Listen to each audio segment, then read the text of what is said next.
नमस्कार दोस्तों, स्वागत करता हूं आपका मेरे यूट्यूब चैनल पर। दोस्तों, जैसे कि हम 9th क्लास की साइंस पढ़ रहे थे, फर्स्ट चैप्टर, तो आइए स्टार्ट करते हैं।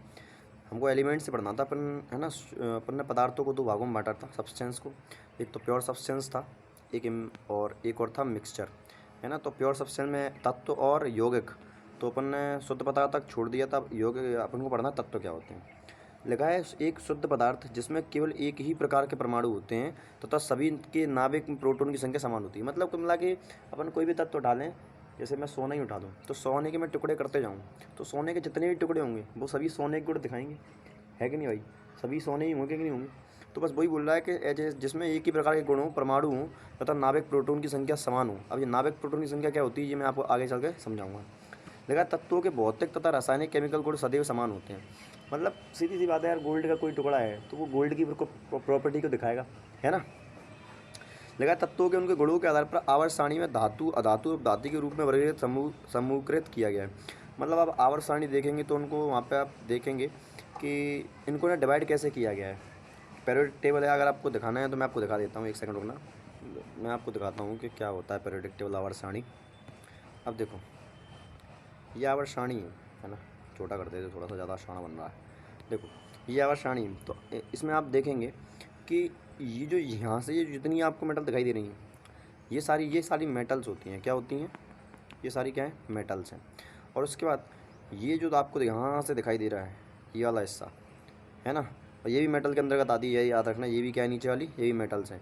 और ये क्या है? ये नॉन मेटल मानी अब अधातु हैं, ये धातु हैं। ये सारी क्या हैं? ये धातु होती हैं और ये अधातु होती हैं। और जो बीच में जो सीरीज बच रही है, जैसे मैं इस पर जो पिंक में चला रहा हूँ मार्कर, ये वाली जो सीरीज, इसको बोलते हैं उपधातु। क्या बोलते हैं? उपधातु बोलते हैं। धातु उपधातु हैं ये। तो इनको है ना, मतलब पीरियोडिक टेबल में सही तरीके से डिवाइड करके रखा गया है। ऐसा नहीं है कि कहीं भी धातु पड़ी हुई है, कहीं उपधातु पड़ी है। इनको है ना, इनके परमाणु क्रमांक के आधार पर आवर्त सारणी में रखा गया है, ठीक है ना। चलिए, इतना ही आपको पढ़ना था। अगले पॉइंट की ओर मैं चलूँ। अगला पॉइंट क्या कहता है भाई? अगला पॉइंट बैठा, जैसे तत्वों के उदाहरण के लिए मैं बात करूं, जैसे धातुओं में लोहा है, तांबा है, सोडियम है, एल्युमिनियम है, सीसा, ये सब क्या है? तत्व हैं। अधातुओं में बात करूं, oxygen, sulphur, hydrogen, argon, chlorine. उपधातु की बात करूं, सिलिकॉन, जर्मेनियम, बोरोन और आर्सेनिक, ये सब क्या है? आपके तत्व पाए जाते हैं। बात करूँ यहाँ वर्तमान आवर्त सारणी में कितने तत्व हैं? टोटल 118 तत्व हैं। कितने हैं? टोटल 118 हैं, जिसमें से 92 क्या है? प्राकृतिक रूप से पाए जाते हैं, जबकि 26 क्या है? कृत्रिम। अगर मैं और आप बात करूं, जैसे अभी तो एनसीईआरटी में अपडेट नहीं, वरना 126 तत्वों तक की हम खोज कर चुके हैं। 126 तत्व जो है निकाले जा चुके हैं। लेकिन अभी आपके एनसीईआरटी बुक में 118 तत्व हैं, तो आपको कितने पढ़ने? केवल 118, जिसमें से 92 क्या है? नेचुरल हैं। 92 क्या है आपका? नेचुरल हैं। और 26 क्या है? कृत्रिम है, यानी आर्टिफिशियल, जिसको बनाया गया है, ठीक है। चलिए, आप बात कर लेते हैं यौगिक की। देखो, जब दो या दो से ज़्यादा तत्व एक साथ जुड़ जाते हैं तो उसे यौगिक बोलते हैं। जैसे कार्बन एक तत्व है और ऑक्सीजन एक तत्व है, लेकिन ये दोनों मिल जाए तो कार्बन डाइऑक्साइड गैस बन जाती है, तो ये क्या है? यौगिक है। क्या है? यौगिक है। जैसे ऑक्सीजन एक अलग तत्व है, ऑक्सीजन एक अलग तत्व है, लेकिन इन दोनों को मिल जाए तो ये क्या होता है? ऑक्सीजन बन गया। समझ में आ रहा है कि ऑक्सीजन गैस बना ली इनने, ठीक है। अब देखिए, तो मैंने जैसे बताया आपसे, जैसे हाइड्रोजन है प्लस ऑक्सीजन है, ये दोनों मिलेंगे तो क्या बन जाएगा? वाटर बना देगा। तो ये क्या है? यौगिक है। अब सुनो, ऐसा कन्फ्यूजन ये हो सकता है कि सर यौगिक में और मिश्रण में क्या फ़र्क हो सकता है? देखो, यौगिक और मिश्रण एक तरीके से ऐसा समझो कि यौगिक जो होते हैं उनका फॉर्मूला होता है और मिश्रण का फॉर्मूला नहीं होता। और सिंपल भाषा में समझी जाए तो जो यौगिक होते हैं वो एक फिक्स क्वांटिटी में है। जैसे वाटर के अंदर, जैसे वाटर तुम देखते हो H2 होता है वाटर का, तो जानते हो हाइड्रोजन के 2 मॉलिक्यूल्स हैं और ऑक्सीजन का 1 मॉलिक्यूल्स है, तो ये रेशियो फिक्स रहता है। आप वाटर का कोई भी मॉलिक्यूल उठाओ तो उसमें हाइड्रोजन और ऑक्सीजन का रेशियो क्या होगा? फिक्स होगा। ऐसा नहीं है कि हाइड्रोजन अब की बार 4 आ गए, ऑक्सीजन 2 आ गए, ऐसा नहीं होगा। ये सॉरी, बात तो वही होगी, मतलब हाइड्रोजन 8 आ गए, ऑक्सीजन 1 रह गया, ऐसा नहीं होगा। मतलब इनका जो रेशियो है वो क्या होता है? फिक्स होता है, और इनका एक फॉर्मूला बनता है, जबकि मिश्रण का कोई फॉर्मूला नहीं बनता, ठीक है।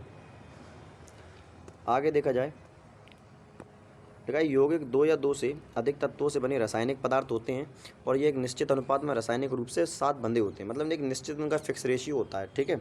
रासायनिक रूप से यौगिक को सरल प्रकार से पदार्थ तत्वों में जोड़ा जा सकता है। रासायनिक रूप से यौगिकों को सरल प्रकार के पदार्थ तत्वों में जोड़ा जा सकता है। मतलब अपन चाहें तो रिएक्शन करके बहुत सारी चीज़ों को बना सकते हैं। जैसे आप जानते हैं एक ग्लूकोज की रिएक्शन, आपको पता ग्लूकोज कैसे बनता है? जब CO2 प्लस कार्बन डाइऑक्साइड किससे रिएक्शन करती है, ऑक्सीजन से रिएक्शन करती है ना।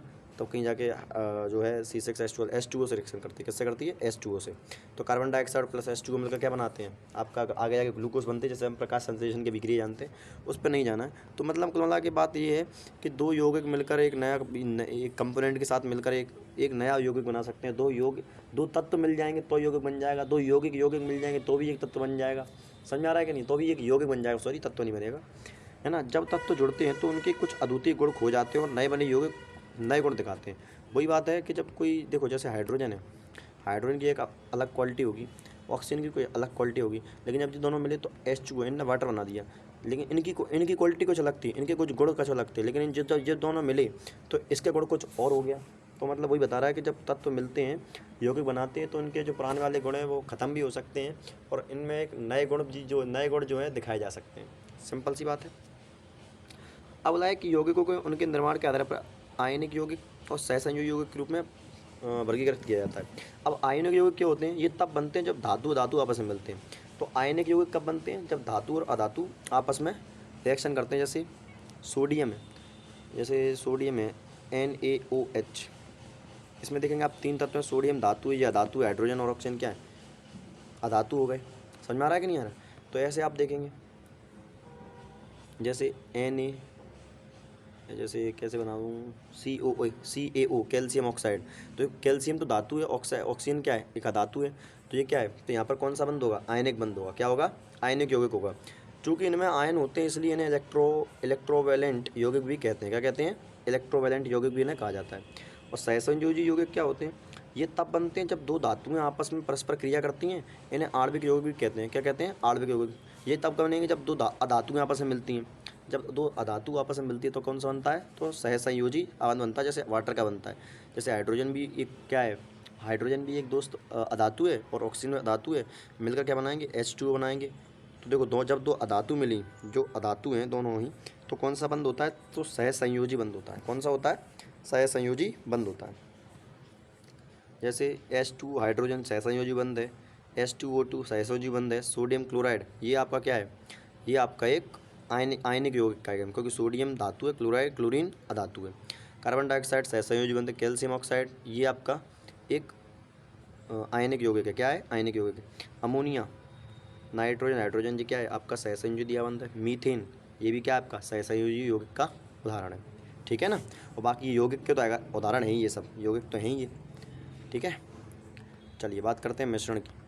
बोला है कि मिश्रण भी पदार्थ हैं जब दो या दो से अधिक विभिन्न प्रकार के पदार्थ से बना होता है।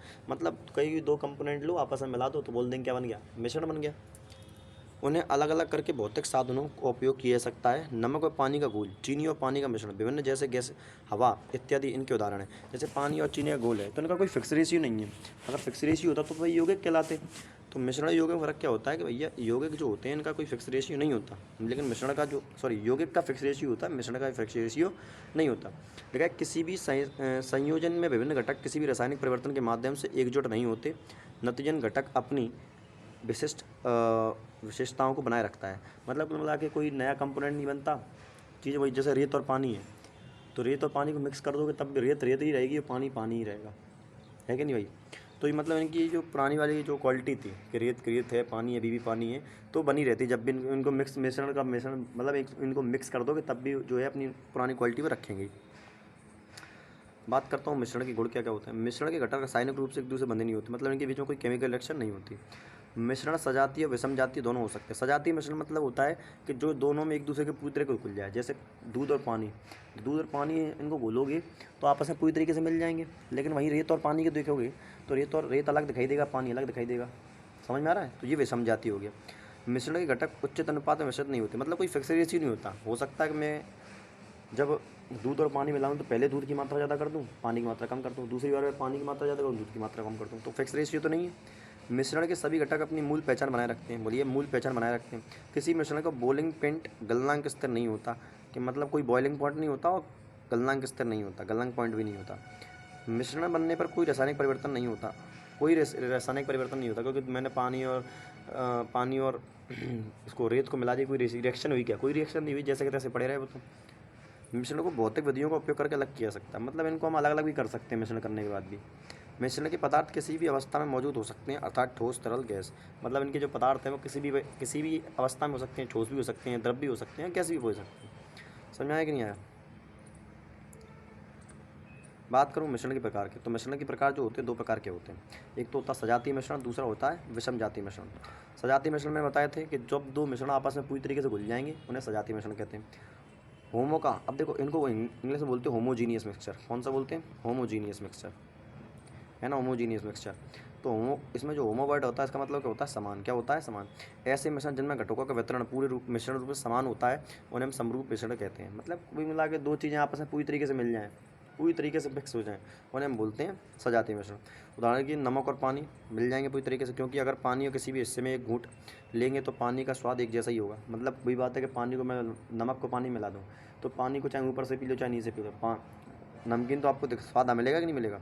इससे पता चलता है कि नमक मिश्रण में समान रूप से वितरित है, जैसे कि नमक और पानी, चीनी और पानी, शराब और पानी। चलो आगे देखते हैं। सजातीय मिश्रण के गुण। इनमें मिश्रण को घटक वितरण का समान होता है, मतलब समान रूप से मिक्स हो जाते हैं। घटकों को अलग करने पर केंद्र स्पारी बल का उपयोग नहीं किया जा सकता, मतलब आप बल से इनको नहीं डाल सकते। समरूप टंडल प्रभाव नहीं देखते, टंडल प्रभाव नहीं देखे जा सकते। टंडल प्रभाव आपने जानते होंगे, अगर नहीं देखा तो कभी अंधेरे कमरे में बैठ जाओ, जहाँ से एक रोशनी आपको दिखाई देती हुई आती हुई, तो आपको जब उस रोशनी के रास्ते में आपको छोटे छोटे पार्टिकल से दिखाई देंगे, उसे हम बोलते हैं टंडल प्रभाव। तो यहाँ पर टंडल प्रभाव नहीं होता क्योंकि मिक्स हो चुके हैं दोनों चीज़ें आपस में। अर्थात मिश्रण पर प्रकाश की किरण डालने पर माध्यमिक कणों के द्वारा प्रकाश का प्रकीर्णन, प्रकाश विकर्ण करण प्रकाश का मार्ग दृश्यमान हो जाता है। कण का आकार 1 नैनोमीटर से भी छोटा होता है। सभी विलयन समरूप मिश्रण होते हैं। सभी विलयन कैसे होते हैं? समरूप मिश्रण होते हैं। ठीक है दोस्त।